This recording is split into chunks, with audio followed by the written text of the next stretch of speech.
दोस्तों नमस्कार।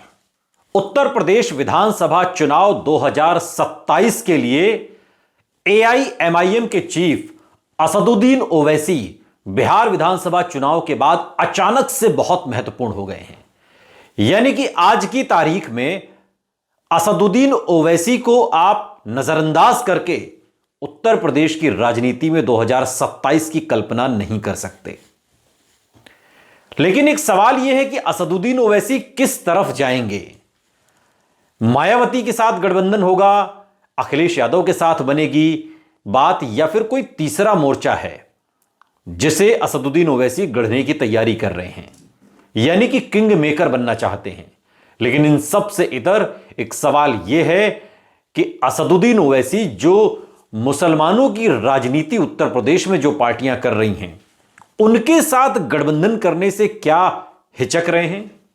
क्योंकि उत्तर प्रदेश में होने वाले आगामी विधानसभा चुनाव की जो सियासी बिसात बिछाई जाने लगी है उसमें असदुद्दीन ओवैसी की ऑल इंडिया मजलिसे इत्तेहादुल मुस्लिमीन यानी कि एआईएमआईएम की कोशिश बीएसपी के साथ मिलकर किस्मत आजमाने की भी है। लेकिन मायावती क्या इस पर रजामंद हैं? मायावती के जो हालिया बयान हैं उससे यह महसूस हो रहा है कि मायावती किसी भी तरीके के गठबंधन के लिए राजी नहीं है। मायावती पहले ही कह चुकी हैं कि उनकी पार्टी उत्तर प्रदेश में 2027 का विधानसभा चुनाव अकेले अपने दम पर सभी 403 सीटों पर लड़ेगी। अब मायावती का यह स्टैंड एक तरीके से असदुद्दीन ओवैसी के उन कोशिशों पर पानी फेरता है जिसमें वो मायावती के साथ गठबंधन करने का एक विकल्प अपने साथ लेकर चल रहे हैं। समाजवादी पार्टी के प्रमुख अखिलेश यादव चूंकि पहले ही ओवैसी से एक दूरी बनाकर चल रहे हैं, एक सियासी दूरी, तो वहीं यूपी की मुस्लिम आधार वाली जो पीस पार्टी है और उलेमा काउंसिल है उसने 2027 में एआईएमआईएम के साथ चुनाव लड़ने की अपनी ख्वाहिश, अपनी इच्छा जाहिर कर दी है। और ये दोनों पार्टियां, चाहे वो पीस पार्टी हो या फिर उलेमा काउंसिल हो, ये दोनों मुस्लिम राजनीति करती हैं, वो राजनीति जो असदुद्दीन ओवैसी पूरे देश में कर रहे हैं। यूपी में तीसरा फ्रंट बनाने की कोशिश भी लगातार हो रही है, खासकर मुसलमानों को गोलबंद करने की, जिनकी आबादी 20% के आसपास है। लेकिन असदुद्दीन ओवैसी की पार्टी का जो स्टैंड है वो जरा अलहदा है, अलग है। एआईएमआईएम के यूपी अध्यक्ष शौकत अली पीस पार्टी के साथ गठबंधन के बजाय उसके राष्ट्रीय अध्यक्ष डॉक्टर मोहम्मद अयूब को अपनी पार्टी में शामिल होने का ऑफर दे रहे हैं, यानी कि पीस पार्टी का एआईएमआईएम में विलय का ऑफर दे रहे हैं। और इसी तरह वो उलेमा काउंसिल से भी एआईएमआईएम में विलय करने की बात कर रहे हैं कि गठबंधन छोड़िए, आप हमारी पार्टी में विलय कर लीजिए। और ऐसे में सवाल यह उठता है कि आखिर क्या वजह है कि असदुद्दीन ओवैसी की पार्टी, पीस पार्टी या उलेमा काउंसिल जो मुसलमानों की राजनीति उत्तर प्रदेश में करते हैं उनके साथ गठबंधन करने से परहेज क्यों? यह परहेज क्या ठीक उसी तरीके से है जो परहेज मायावती ओवैसी के साथ जाने में कर रही हैं, क्योंकि वो भी मुसलमानों की राजनीति करती हैं? और क्या यह वही परहेज है जो अखिलेश यादव ओवैसी के साथ जाने से कर रहे हैं? क्योंकि अखिलेश यादव भी एमवाई समीकरण, उनकी पार्टी मुलायम सिंह यादव खुद पुरोधा माने जाते थे, उत्तर प्रदेश में एमवाई का सफल समीकरण उन्होंने दिया, तो वो खुद मुसलमानों की राजनीति करते हैं, तो फिर वो ओवैसी के साथ गठबंधन क्यों करें?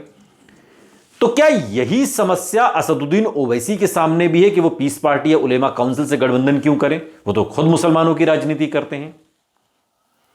दिल्ली के बटला हाउस एनकाउंटर के बाद राष्ट्रीय उलेमा काउंसिल सियासी वजूद में आई थी और इस पार्टी की बुनियाद मौलाना आमिर रशीदी ने रखी, जो खुद आजमगढ़ उत्तर प्रदेश के रहने वाले हैं। राष्ट्रीय उलेमा काउंसिल के महासचिव तलहा आमिर रशीदी ने एक इंटरव्यू में इस बात का जिक्र किया कि हम लंबे समय से कोशिश कर रहे हैं कि असदुद्दीन ओवैसी की पार्टी एआईएमआईएम से हमारा गठबंधन हो, और इसके लिए हमारी पार्टी 2010 से ओवैसी को पत्र भी लिख रही है, बातचीत भी कर रही है, लेकिन वो कोई जवाब ही नहीं दे रहे। तलहा आमिर रशीदी उलेमा काउंसिल के, वो यहां तक कहते हैं कि एआईएमआईएम इस समय सियासी सुर्खियों में है और ऐसे में हमारी कोशिश है कि सभी मुस्लिम आधार वाले दल एक साथ मिलकर चुनाव लड़ें ताकि वोटों में बिखराव ना हो। और इसके लिए हम प्रयास कर रहे हैं। लेकिन ओवैसी की AIMIM अलग मोड में है, यह बात उलेमा काउंसिल कह रही है। 2022 में भी उनका रवैया यही था और वो डॉक्टर अयूब की पीस पार्टी को विलय का ऑफर दे रहे हैं और ऐसे में कोई विलय के लिए भला कैसे तैयार होगा। अब डॉक्टर अयूब अंसारी जो पीस पार्टी वाले हैं, जरा उनका भी पूरा हिसाब किताब आप समझ लीजिए। डॉक्टर अयूब अंसारी ने साल 2008 में अपनी पीस पार्टी का गठन किया और इसके बाद 2012 में यूपी में पीस पार्टी के 4 विधायक जीते थे। लेकिन उसके बाद पार्टी अब तक खाता नहीं खोल पाई। खुद खलीलाबाद से डॉक्टर अयूब भी जीते थे। पीस पार्टी की कोशिश 2027 में ओवैसी की पार्टी के साथ गठबंधन करने की है कि किसी तरीके से येन केन प्रकारेण गठबंधन हो। पहले पीस पार्टी का जो सियासी आधार है वो मुस्लिम मतदाताओं के बीच है और डॉक्टर अयूब अंसारी की इच्छा है कि ओवैसी की पार्टी के साथ मिलकर चुनाव लड़ा जाए ताकि मुस्लिम वोटों के जरिए अन्य राजनीतिक दलों को चुनौती दी जा सके। और उनका तर्क यह कि 2012 में उनकी पार्टी के 4 विधायक जीत चुके हैं, जबकि AIMIM का उत्तर प्रदेश में अभी तक खाता नहीं खुला है। और उनका यह भी मानना है कि अगर ये तीनों दल यानी कि AIMIM, उलेमा काउंसिल, पीस पार्टी, ये तीनों दल अगर उत्तर प्रदेश में मिल जाएं तो अन्य कुछ दल भी साथ आ सकते हैं, जिसमें अपना दल कमेरावादी और स्वामी प्रसाद मौर्य, कई और छोटे दल हैं जो शायद इनके साथ जुड़ सकते हैं, जिनका अपना कुछ एक सीटों पर वजूद भी है और असर भी है।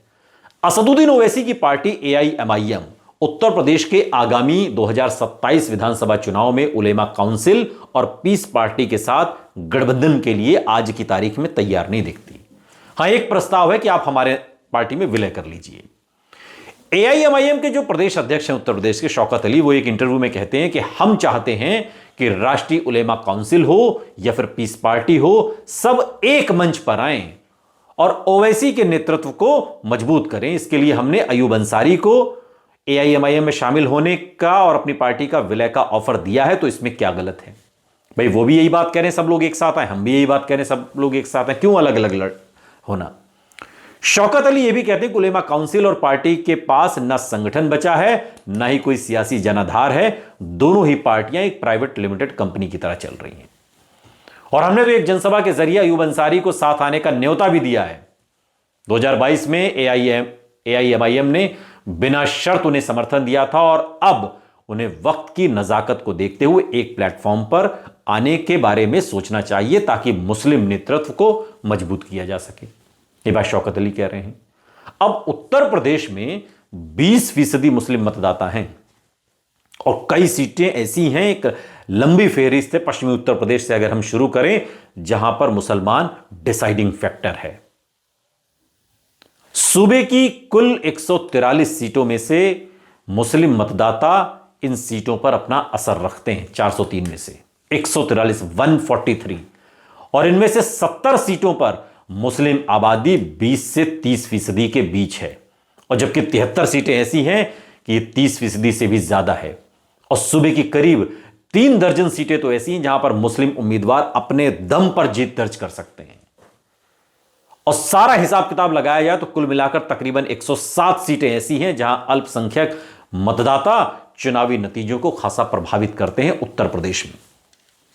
और बीजेपी यहां पर जीतती इसलिए है कि मुसलमानों के जनाधार वाली इन सीटों पर इतने मुस्लिम कैंडिडेट खड़े हो जाते हैं कि बीजेपी बहुत आसानी से चुनाव जीत जाती है। पिछले विधानसभा चुनाव में भी यही हुआ। अगर मुस्लिम आधार वाली ये तीनों पार्टियां AIMIM, उलेमा काउंसिल, पीस पार्टी मिलकर चुनावी मैदान में उतरती हैं तो निश्चित तौर पर कांग्रेस, समाजवादी पार्टी और BSP जैसे दलों का सियासी खेल बिगड़ सकता है, क्योंकि इनकी भी राजनीति का एक सिरा मुसलमानों की तरफ जाता है, उन्होंने पकड़ा हुआ है। हालांकि ये पार्टियां एक प्लेटफॉर्म पर आने की बातें तो करती हैं लेकिन साथ में नजर नहीं आती।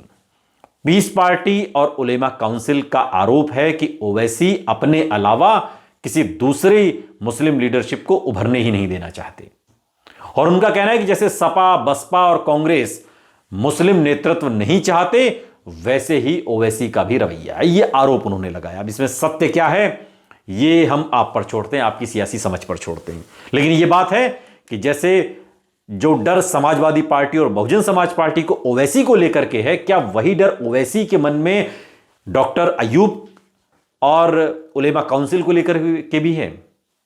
क्योंकि एआईएमआईएम का तर्क है कि वो इन पार्टियों के पास न तो कोई लीडरशिप है, चाहे वो पीस पार्टी हो, चाहे उलेमा काउंसिल हो, न ही कोई संगठन है।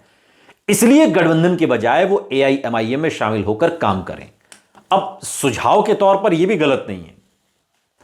एआईएमआईएम की यह शर्त है कि पीस पार्टी और उलेमा काउंसिल को किसी भी सूरत में स्वीकार नहीं है। ये जो शर्त एआईएमआईएम ने रखी है, और स्वीकार भी कैसे हो भाई? कोई अपना घर बेचकर दूसरे के उसमें तो शामिल नहीं हो जाएगा, विलय तो नहीं कर लेगा। यही कारण है कि यूपी में इन दलों के बीच गठबंधन का तालमेल बन नहीं रहा, और बहुजन समाज पार्टी कहती है कि हम 403 सीटों पर अकेले लड़ेंगे।